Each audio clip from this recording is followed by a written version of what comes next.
Hello, everybody. I am Judy Maddox, chair of our Western North Carolina Sierra Club, and we are very proud to present a wonderful program tonight, the Great Smoky Mountain National Park.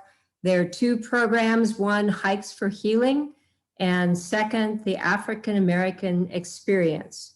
We are hosted by our state Sierra Club chapter from North Carolina. Very grateful for their backing. Our program tonight, the first part will be Hikes for Healing with Stephanie Kay. And Stephanie Kay has agreed to pronounce her last name for you. She is Deputy Chief of Resources, and she is going to explain that the program was started by the Superintendent Cash after the death of George Floyd. And this was a series of hikes to have the goal of healing, melding the restorative power of nature and the healing power of conservation. The second part of the program will be the African American Experience in the Smokies with Antoine Fletcher, the Science Communicator. He is it's Appalachian Highlands Science Learning Center at Purchase Knob. He will speak about the park's African American Experience Project, which seeks to uncover and share the history of Black experiences in the Smoky area over time. But I want to share with you, we do these programs every first Thursday of every month on Zoom right now, certainly with COVID at 7 p.m. Our next program, which will be, it says February, but indeed it will be March 4th, because we're exactly 28 days away, the North Carolina Arboretum, Conservation Education. Now this will include their Eco Explorer program, which a lot of our wonderful children are involved with iNaturalists, taking pictures of songbirds and milkweed and salamanders. And they have just opened their wonderful Willow Pond outdoor classroom, which will allow us to learn about stormwater and see our incredible salamanders. We are certainly a hotbed here in Western North Carolina and the Smoky Mountains for salamanders. The presenter is Jonathan Marshall, Director of Education. The link is presently on winoka.org, so you can register right now, and we would love that. I do want to give you some action alerts and turn to you for help, as you always help with the community. Right now in Woodfin, there is proposed and on the drawing board, fast and furious, a mega development called the Bluffs at River Bend, which is right next to the Asheville City River, to the Richmond Hills Frisbee Park. A Florida developer is planning to build 1,500 luxury residential condo units there on the 92 acres of mature, intact forest, which is right next to Richmond Hills Park of Asheville City. This would have increased headaches for traffic, but the big thing that we want you to be aware is it would pollute the French Broad River, which it abuts, and this is a steep slope. It would also pollute and be right above the new blue wave, green wave, which is the Silver Line Park, where kayakers and canoeists are encouraged to come for future. So we're asking you to please, number one, write and call Asheville City Council and sign up to go to its meeting February 9th. Ask the City Council to become involved. Write and call the Woodfin Town Commission. Their meeting is February 16th. Oppose that they want to make these decisions on Zoom, which totally discriminates and cuts out people of decades who've lived there who do not have computer access. And please ask them to oppose annexation and to be very aware of what they're talking about for pollution of the river. Please donate to the GoFundMe, Richmond Hills River and Rescue. All of this is posted on our action alert at winoka.org. There is a red button on the side. The next action alert is for Preserving a Picturesque America, a fun one, which is Art's Influence on Conservation, Picturesque America, the French Broad and Exhibition. If you were at our last February program with Scott Varn, who's the creator of Preserving a Picturesque America, this is the French Broad edition. It dates back to the publication in 1872 of Picturesque America on the French Broad, where artists at that time drew the nature and our historic areas. He's calling all artists and to submit applications. You don't have to have your artwork done by March 1st, but the exhibition is tentatively scheduled in September. Please go to the website, which is preservationthroughart.org, preservationthroughart.org. And this particular one, /participating artists, is specifically for the artists. I do have one more very scary action alert that just came to me like 20 minutes ago. It turns out that Duke Energy has just declared their 15-year proposal, and that includes that they would build 13 more fracked gas plants throughout North Carolina, and they would keep burning coal through 2049. Obviously, we want an avalanche of emails, phone calls, letters, and we will post tomorrow on our winoka.org and post it on our Facebook, on our Meetup, everywhere we can post it, and ask you to forward it on to your friends. We want you to speak. And the hearing, there's only one that Duke is allowing for the entire state of North Carolina, and that is March 16th.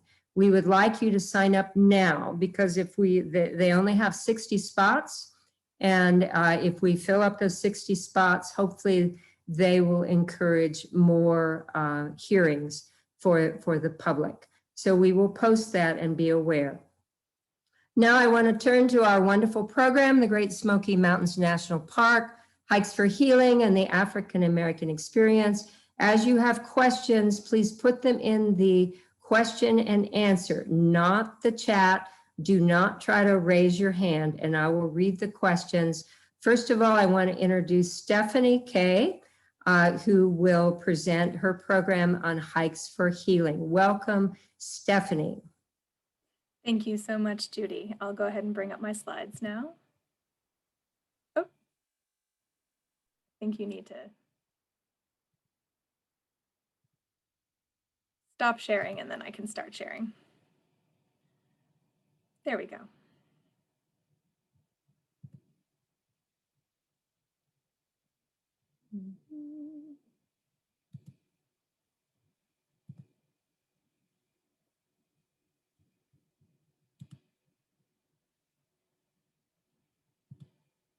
All right, everybody. Thank you so much for having me this evening. Again, my name is Stephanie Kyriazis. I'm the Deputy Chief of Resource Education at Great Smoky Mountains National Park. And I'll be sharing a little bit about the Smokies Hike for Healing program with you this evening. It came together this summer and fall. It started with an idea from our Park Superintendent Cash's Cash, and it was brought to fruition through a partnership effort that involved Great Smoky Mountains Association, the Friends of the Smokies, and many others. Over the course of the presentation this evening, I'll tell you a little bit about me. I was one of the three facilitators associated with the Hikes for Healing. I'll tell you how the program came to be, how it was structured, and how it unfurled over the course of several months this year, even in the midst of the pandemic we're experiencing. So again, I'm Stephanie. I've worked for the National Park Service for about 15 years, and I can tell you a little bit about how I came into my current role. My academic background's in physics and geology. I've always been a bit of a science nerd. And I started my Park Service career as a geology intern at Bryce Canyon. I quickly moved into other intern, volunteer, and seasonal jobs at parks like Santa Monica Mountains, which you see here, Crater Lake and Grand Canyon. I worked as an education ranger at Death Valley National Park and Acadia National Park. But a huge positive shift in my career and personal development came when I began working at Brown versus Board of Education National Historic Site in Topeka, Kansas. So this science nerd finally got a deeper dive in history, particularly the history of the civil rights movement, which was featured at Brown v. Board. And part of that was learning that civil rights wasn't just a moment in time in this country's history, but there was much that came before and much that has occurred since that represents a through line of topics of colonization, enslavement, and resistance to those things that has reverberated across the whole of American history. I was present there for the 60th anniversary of the Brown v. Board Supreme Court decision, which ruled that segregation in public schools was illegal. We also had several other civil rights milestone celebrations, including highlighting the efforts of the Freedom Riders. You can see two Freedom Riders featured here in the photo with me, Bob and Helen Singleton. These are young people who sought to integrate commercial interstate bus traffic through nonviolent action in the 60s, and the Montgomery bus boycott initiated by Rosa Parks and perpetuated for more than a year through the courage, resilience, and leadership of the Black citizens of Montgomery and Martin Luther King Jr.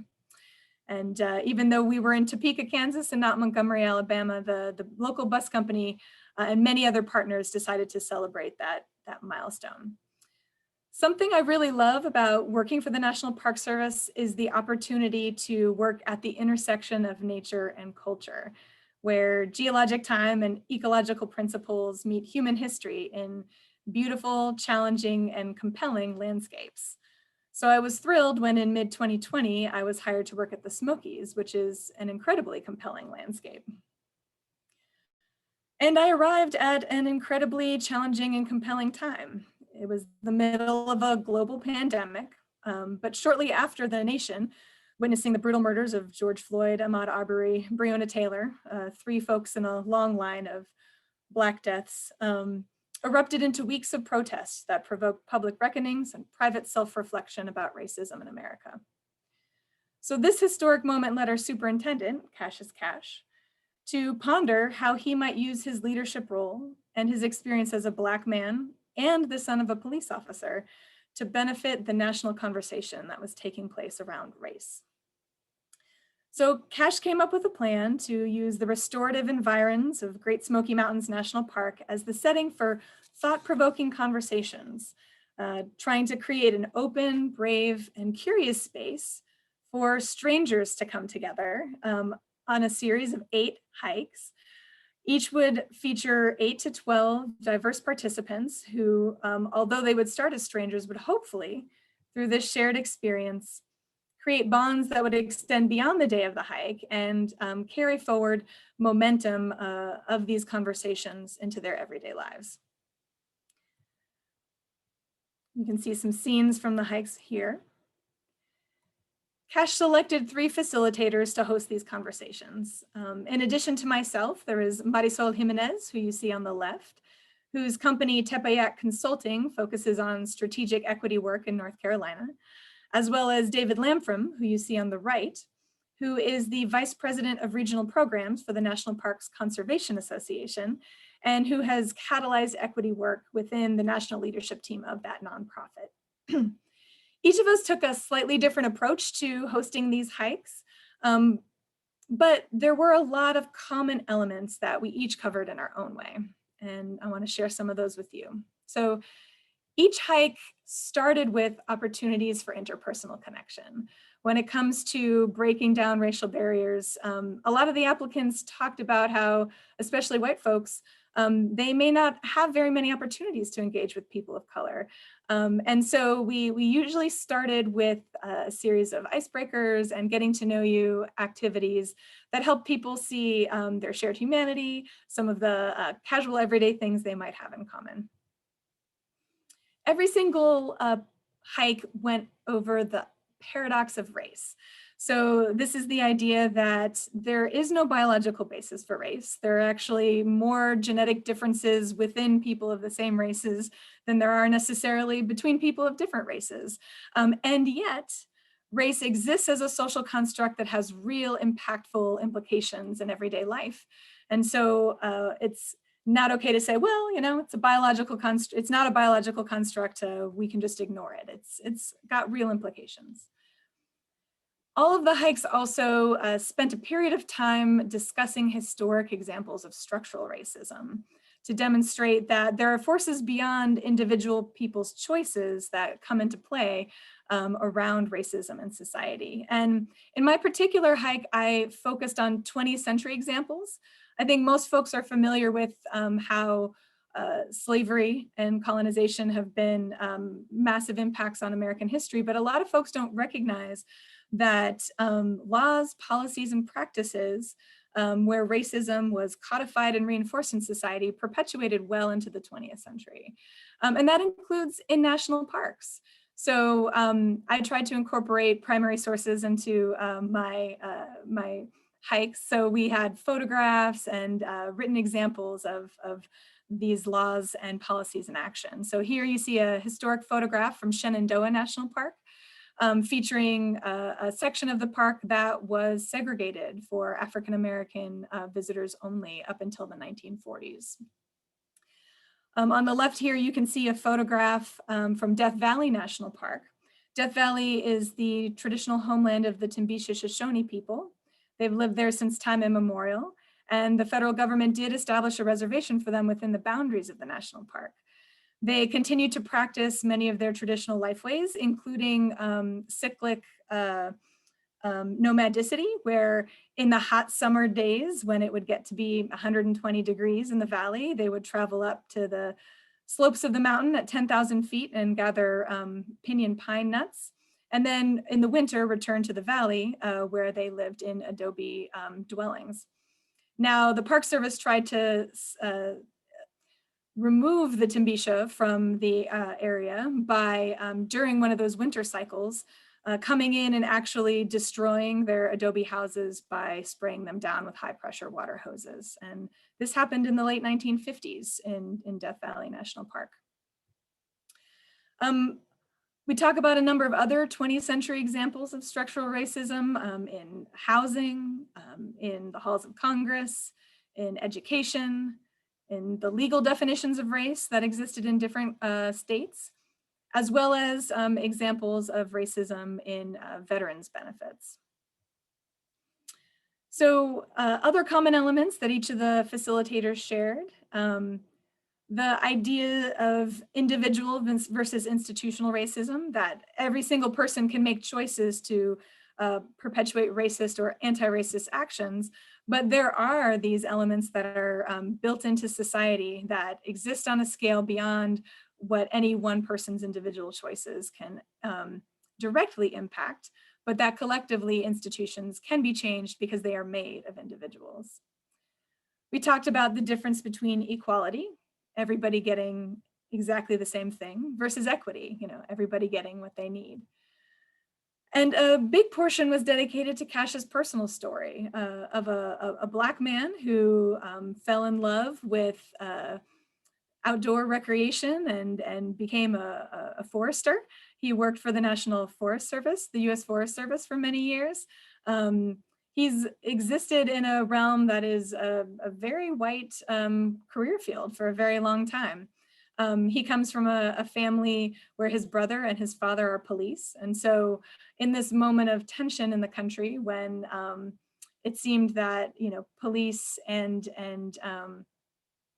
African-American lives and justice were in tension, he wanted to step into that space and share his personal story as a touchstone and a bridge.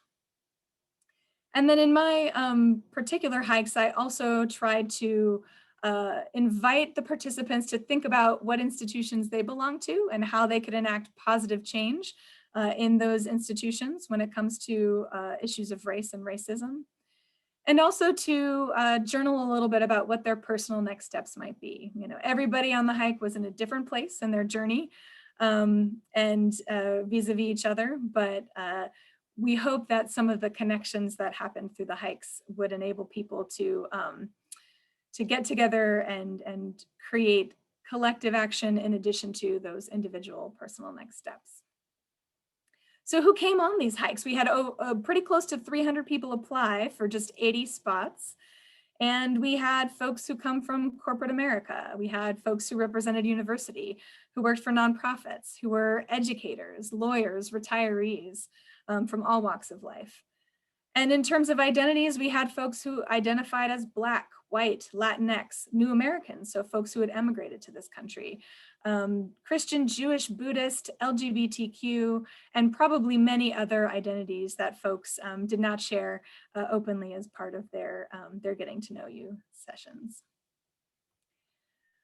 Our hope was that folks would see these hikes as an opportunity to reflect on their own personal experiences with race and racism in society, and also to connect with each other, to see commonalities, and to possibly create bonds that would propel them to action beyond the single day of the hike. And we do have some evidence that that's happened so far. We'll be checking back in with our hike participants in a few months, but we do know that many of them exchanged email addresses and have been corresponding in the months since the hikes have occurred.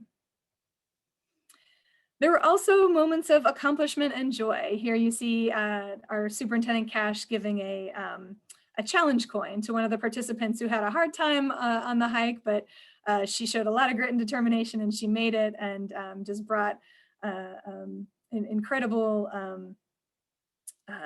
participation and contribution to the conversation. So in summary, we use a lot of quotes during the course of the hikes, but one that I really like that I think captures the spirit of what we were trying to accomplish through the hikes for healing is this one. It says, "If you've come here to help me, you are wasting your time. But if you have come because your liberation is bound up with mine, then let us work together."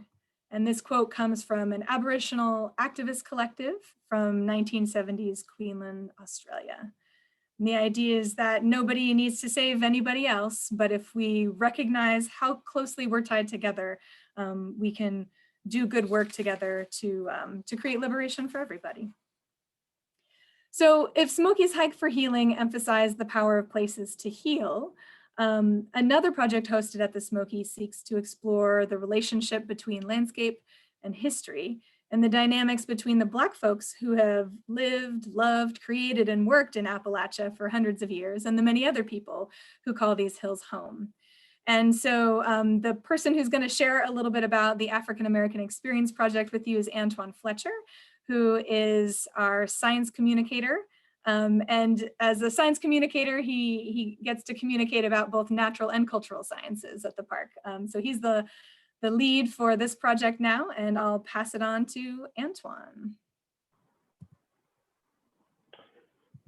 Thank you very much, Stephanie Kyriazis, and thank you, Sierra Club, for having us. Let me just share my screen real quick. Here we are, start from the beginning. Yeah, thank you very much. And on behalf of the National Park Service, thank you for having us. My name is Antoine Fletcher. I'm the Science Communicator of Great Smoky Mountains National Park. And this is very special to me. Again, I've worked with the Sierra Club in some kind of capacity in my career, and I love to share this story, this new story, with not only the people of North Carolina, but actually the world. And so let's get started a little bit here. So first I want to kind of talk about my journey in the National Park Service. I've been in the National Park Service for almost 15 years now, and I've gotten to work at some of the coolest spots at my time. I started my career at a small place called Russell Cave National Monument that I used to frequently visit when I was a kid. I actually still have a picture of myself in a Bulls shirt sitting at Russell Cave. I'm still a Bulls fan, and I still love to visit this park. And when I started there, I learned about the history of Native Americans that lived there for 10,000 years. And I traveled through the cave, helping trap pipistrelles, bats, and northern long-eared bats, and so on. And then I moved on a little bit in my career and went to where the Civil War started, Fort Sumter National Monument. And if you've ever been out to Charleston, South Carolina, it can be breathtaking. It was also breathtaking for me I spent my time as a volunteer coordinator there and historic weapons supervisor, and I used to dress up in those wool uniforms for hours at a time and shoot cannons or actually shoot muskets. So that was a really good time as well. And during that time, I learned a lot about the African American story.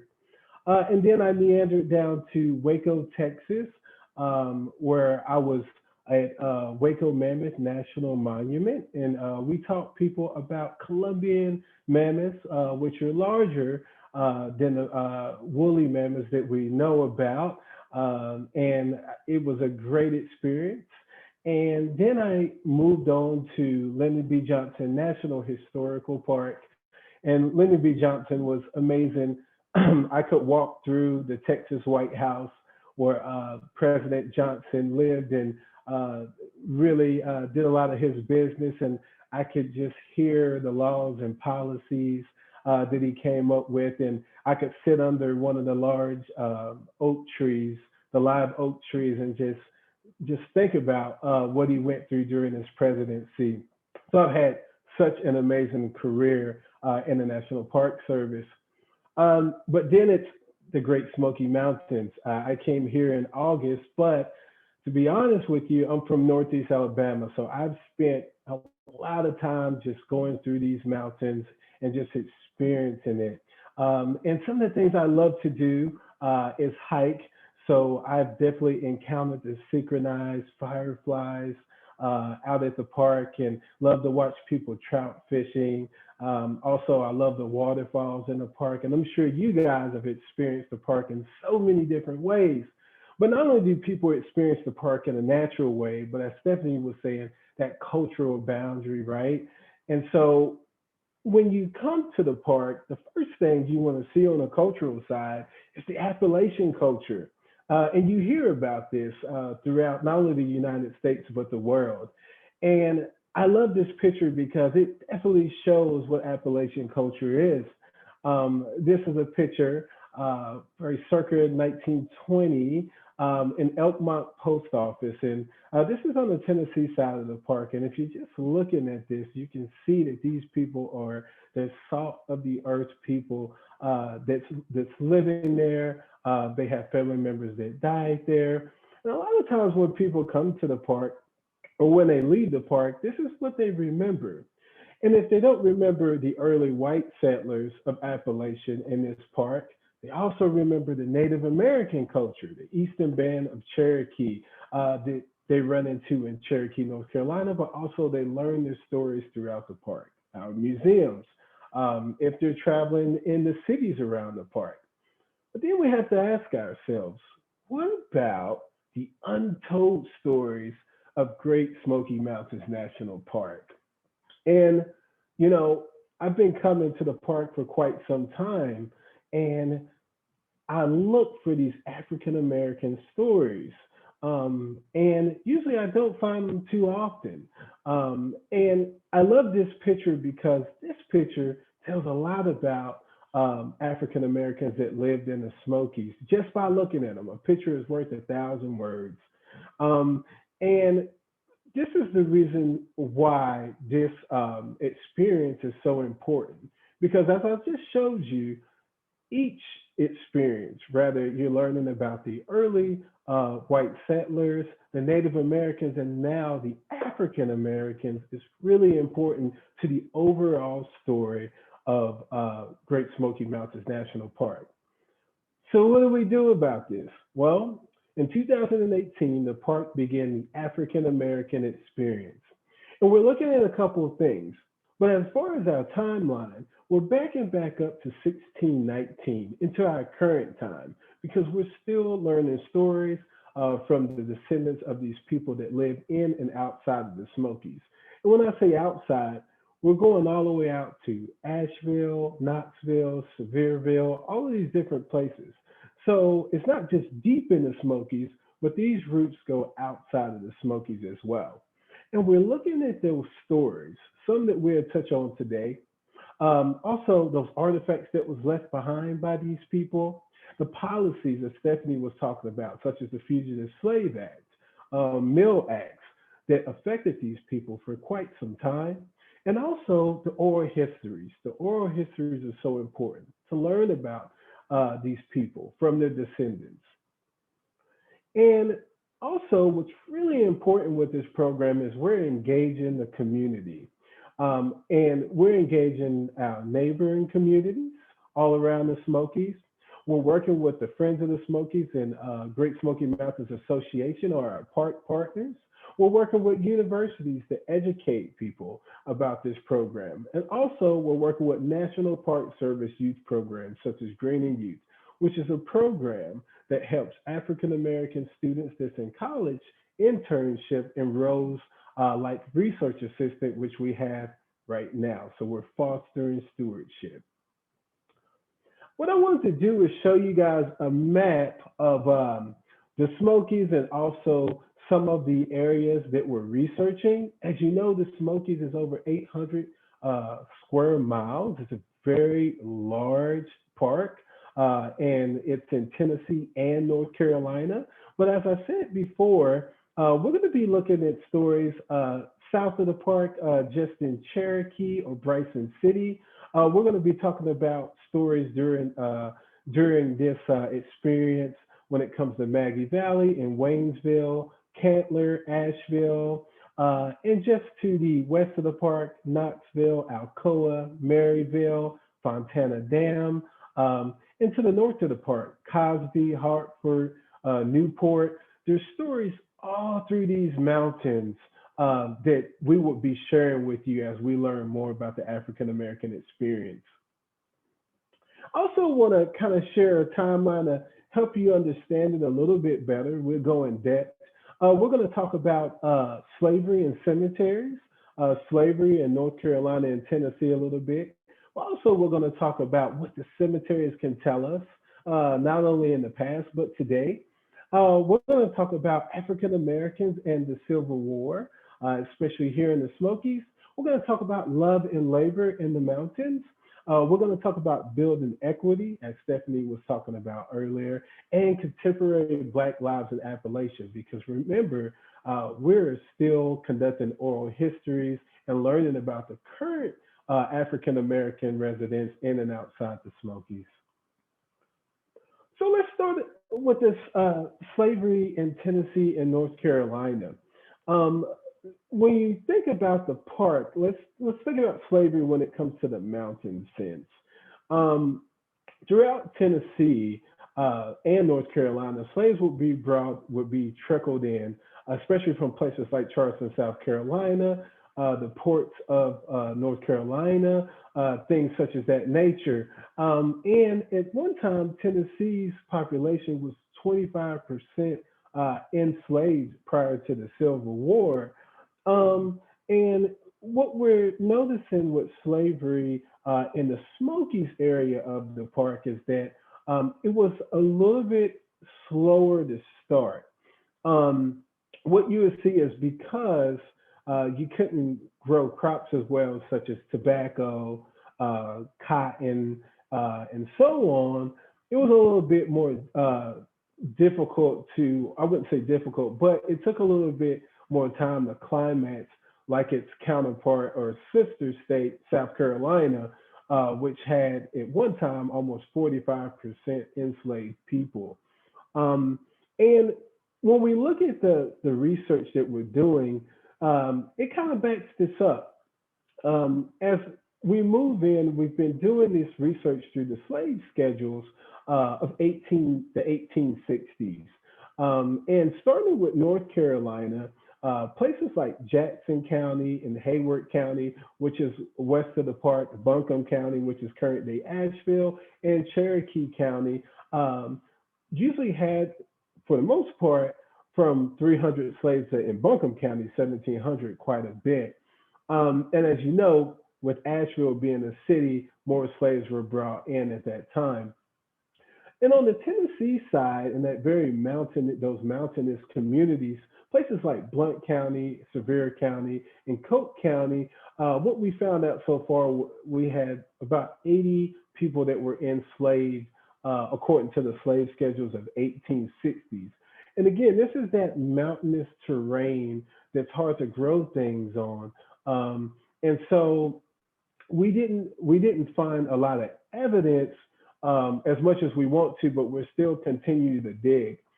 What we have discovered is that we have five cemeteries with enslaved people buried in them. Some of them you can see, such as the cemetery of Mingus Mill. There's a cemetery in Cherokee.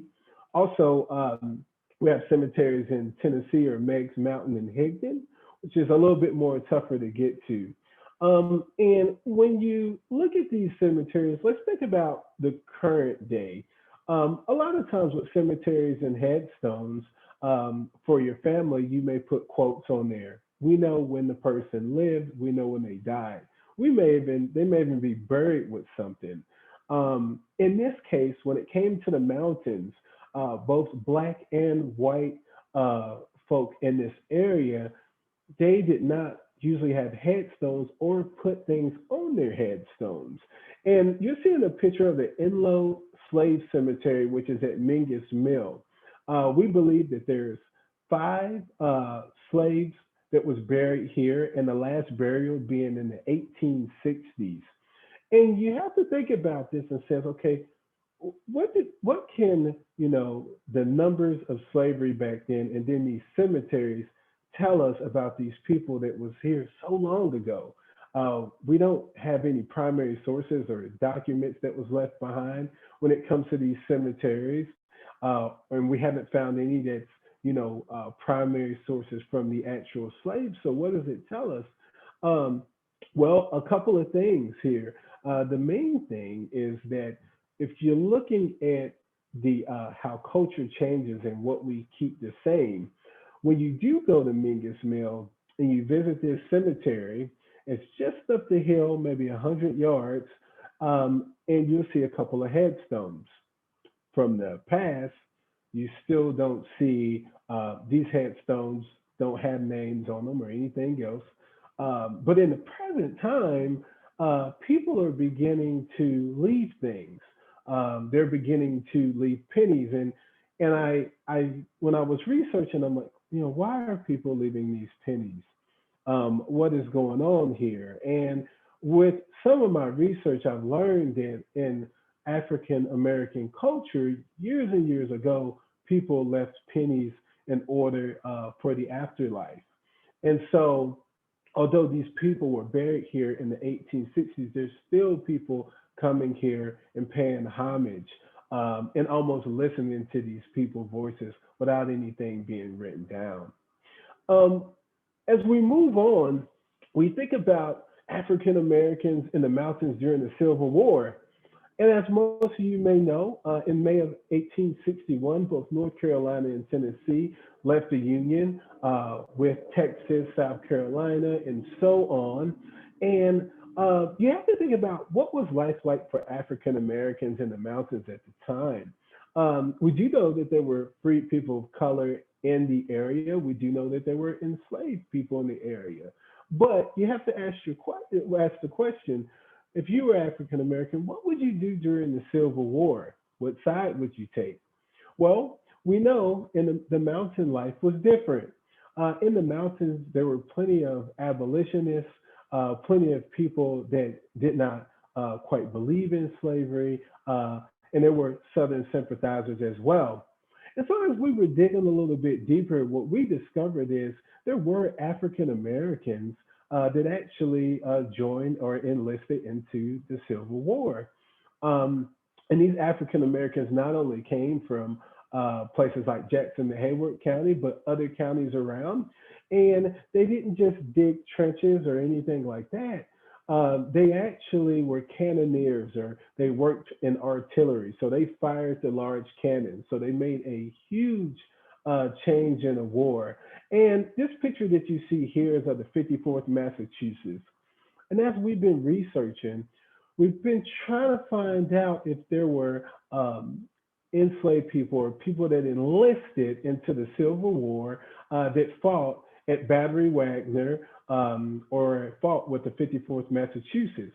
If you know anything about pop culture, that is the movie Glory, the famous movie Glory, where that happened. So we want to take the chance to see if there's a connection there. And where did these people go? And where did they go after the war? So that's our next step.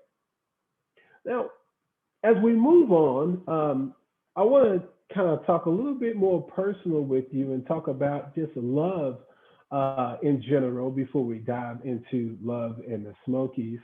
And as you know, we've all been in love before. It's a great thing. And you think about even back then, these African Americans that lived in the area, what was love like for them? What was love like for enslaved people? What was love like for free people of color? And as we've been doing our digging in the research, we came across a story of a man named George Turner and his wife, Bertie Wilson. And they got married in Sevierville, Tennessee in 1907. Again, I'll repeat, that's 1907. Love is love, but what's different about this love is this was an interracial marriage, actually, in 1907. And during that time, since this was illegal, there's plenty of folklore through the mountains that Bertie Wilson and George Turner actually had a ceremony, a very rare ceremony, where they traded blood in order for them to be married. And George Turner was a free person of color that lived in the Tremont area of the Smokies, which is the Tennessee side of the park. And they were part of the community. They went to church with people. They were invited to church with people. The children went to school. They had several children. And on your right, when Mr. Turner actually died, he is buried in the Walker Family Cemetery. And George Turner actually has a headstone. But his wife went on to live about 90 years. And so I really love this story because you go so far back in time and you're learning this love between an African American and white woman far before civil rights and how they were integrated into that community. The next thing I want to talk about is a little bit about what Stephanie built on earlier, which is building equity.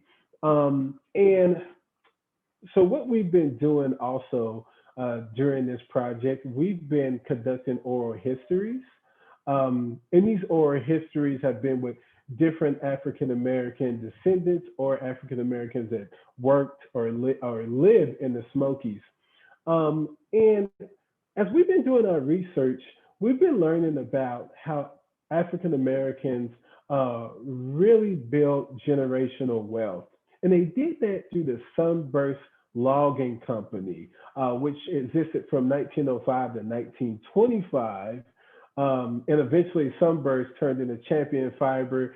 And this Sunburst community or logging company was in the Canton area. So that's on the North Carolina side of the park. And that's about a couple of miles, maybe 10 miles from Waynesville, North Carolina. Sunburst was a booming company. They could produce 250,000 boards of lumber each day, and they needed a lot of help, a lot of labor. And this is where the African Americans in the area came in. And these African Americans came in droves. We have research that say that they came from the military, literally coming from a war and needing work, and they were embraced to work at this Sunburst Logging Company. We know the work was hard and it was through the mountains, and they helped build a railroad to get the lumber through the mountain. We also know that Sunburst had an equity culture in some sense. When it came to housing, African Americans rental housing was the same price as whites in the area. The pay was very similar as well.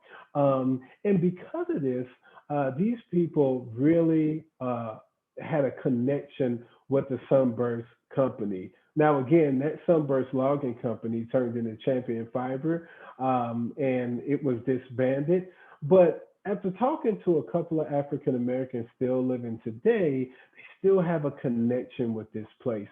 And so, what I'm going to do for you is I'm going to play a snippet of an oral history from a gentleman by the name of Louis Oates.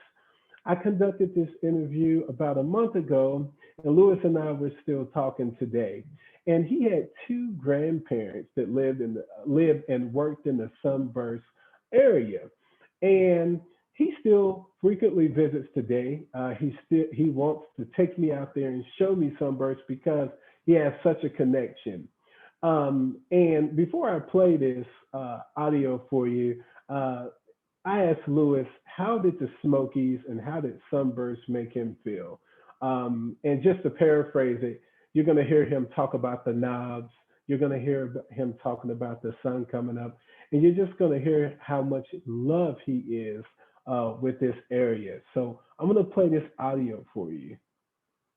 And then you get to really see the sun, what they call sunburst. When they was talking in the movie, they was talking about the sunburst. You sitting on Sam's Knob, and you sitting there, and the sun rising, and there's about 18 inches of snow, and there's a crystal palace everywhere you look at, everything, and it's shiny and gleamy. You're talking about pretty. Lord, Lord, Lord. And then you can hear the river way down in the gorge, just rolling. It's so quiet. You know, that's what I'm talking about. It's so peaceful, tranquil. You know, you know, it's something that puts you in a mood to where, you know, you like, God built out. This is all God's country. And to me, that just really sums it up. And it's beautifully spoken. And that's why this project is so important, to capture those oral histories of the people that still here, to capture those voices of the Smokies. And just to let you guys know, as we move forward in the project, and the outcomes of the project that we want are several. We want this project to turn into interpretive programming. So when people come to the park, they can enjoy that programming and learn maybe about relatives that was there before, or if they're new to the park, they can learn a new story. We want to educate our rangers about this beautiful story. We want to create rayside panels, so when people are driving through the Smokies, they can actually read about this story. We're going to do story mapping, which is virtual storytelling online. So before people come to the park, they can enjoy this story as well. We're looking at different project proposals that celebrate the music of African Americans. And also we're working with our partners, such as Great Smoky Mountains Association, which is currently working on a podcast that will tell these stories as well through African American music. And so just a couple of reflections for you, and a couple of questions we can ask ourselves. And I would like you to do this when you leave tonight. You know, we really have to think about, how does this work impact not only the National Park Service, but the world? And for me, I feel like it's very impactful. For a kid like me to grow up in Northeast Alabama and come to the Smokies a million times, but never see anyone that quite looked like me, this is very important work. And what will we learn from this project? To be very truthful, as we're looking through the research, it can be very difficult. There's crumbs here and crumbs there. Sometimes we don't have a complete story. But what we can really learn from this project is why it's so important, or equity is so important, why it's so important to tell the story from every side of the realm, because that's what the Smokies is. We tell the stories of everyone, and that's what makes this place so special. So with that, I want to thank you guys for being part of the African American experience, and we hope to have more information for you soon.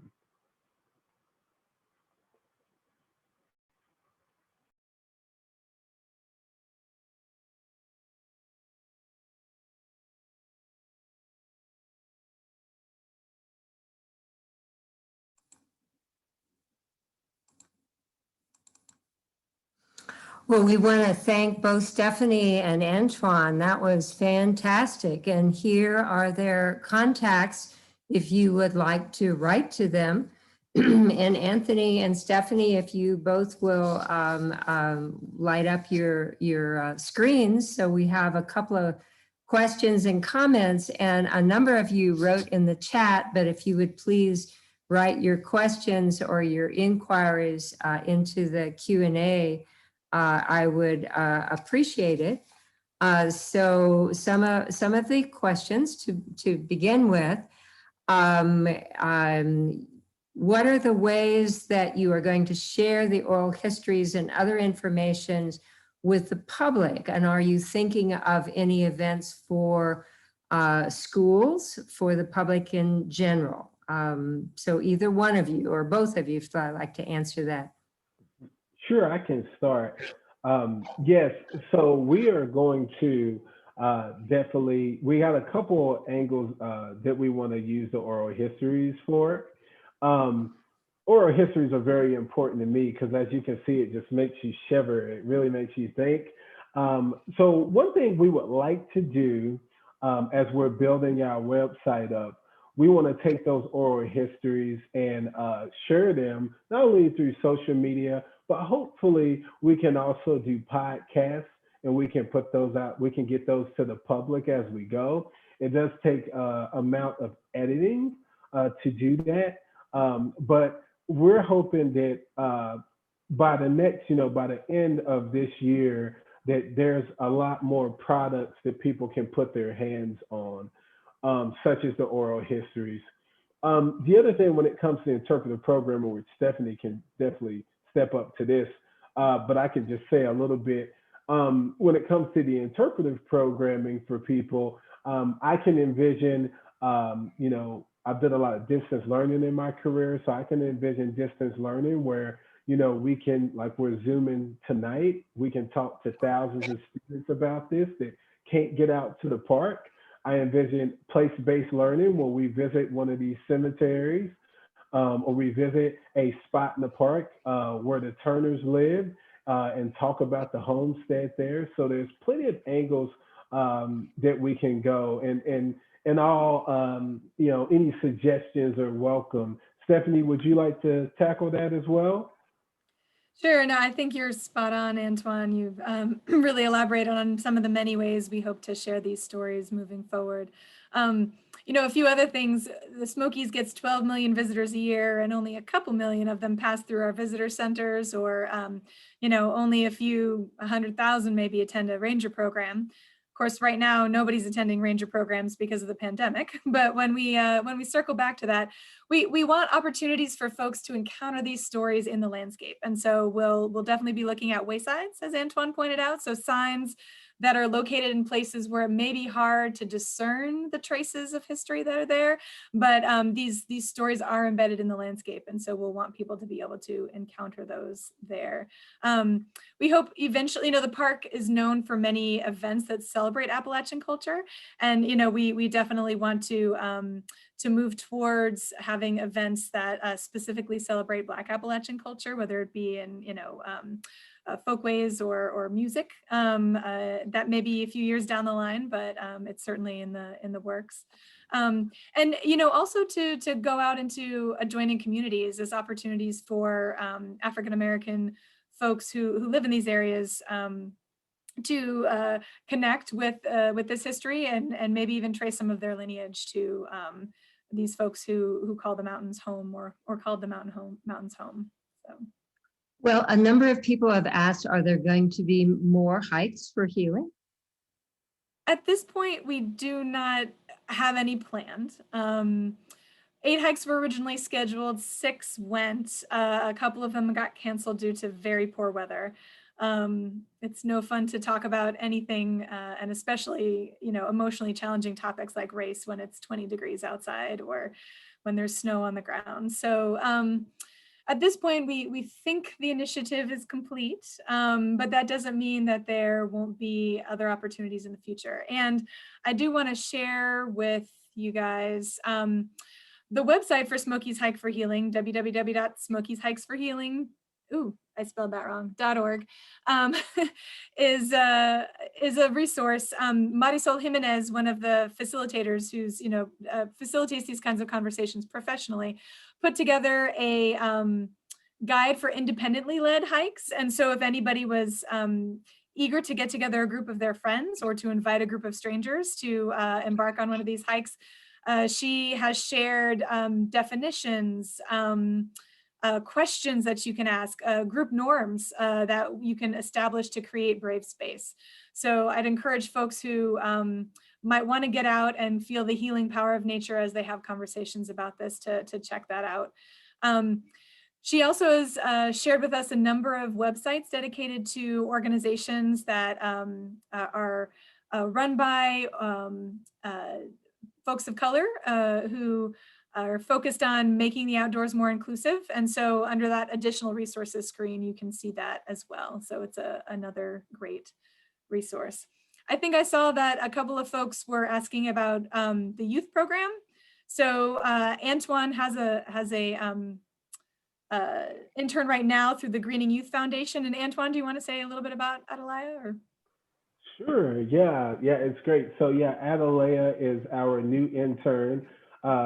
This program is, the African American experience is very important and special because we've been able to bring in several interns from the Greening Youth Foundation.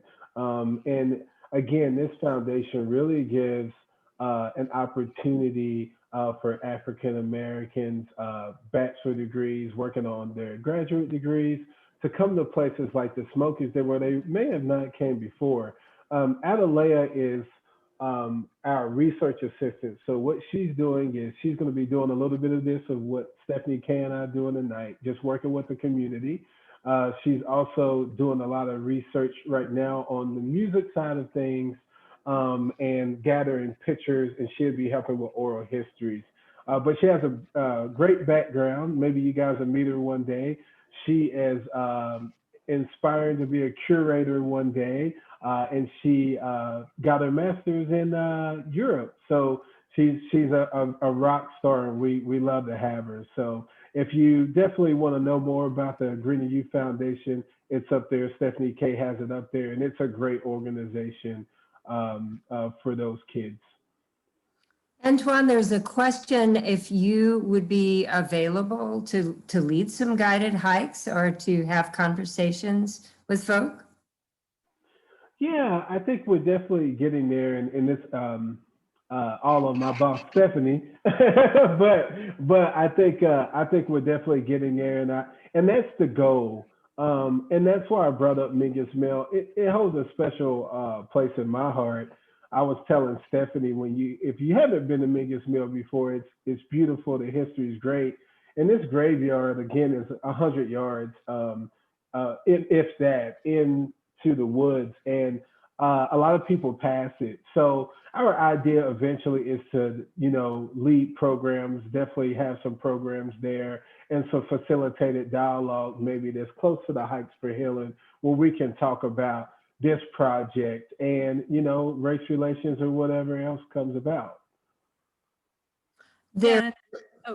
I'm sorry, go ahead. I was gonna say, it's probably gonna be at least another season before the park is regularly leading in-person programs, but, outreach is a huge component of this project. And, if there are organizations that would like Antoine to speak, you can certainly reach out to him. Great. There were some comments that a cemetery in Kenilworth has over 2,000 Black Ashevilleans buried there. Another comment that Riverside Cemetery here has a section for African Americans, and certainly a section for veterans. So I don't know if we're too far out of your beaten path, Antoine, if you want to come this way.